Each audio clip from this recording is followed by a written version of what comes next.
تا حالا شده بشینی پای کار مهم اما هر 2 دقیقه ذهنت فرار کنه؟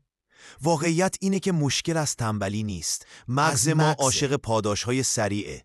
وقتی اسکرول می‌کنیم، نوتیفیکیشن میاد یا یه ویدیوی کوتاه می‌بینیم، دوپامین خیلی سریع ترشح میشه. اما کارهای مهم پاداشا سریع ندارن. برای همین مغز مقاومت میکنه. برای بالا بردن تمرکز لازم نیست کار عجیب غریب انجام بدی. اول از قانون 5 دقیقه استفاده کن. به جای اینکه به نتیجه فکر کنی، فقط به خودت بگو من فقط 5 دقیقه شروع میکنم. خیلی وقتها همین شروع کردن کافیه. بعدش از تکنیک پومودورو استفاده کن.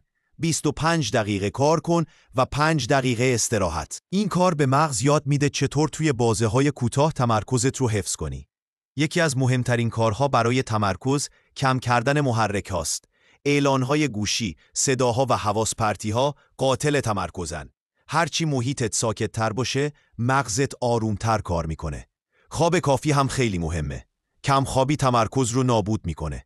حتی کم آبی بدن هم میتونه عملکرد مغزت رو پایین بیاره. تمرکز یه استعداد مادرزادی نیست، یه مهارته و تو میتونی هر روز قوی میشی.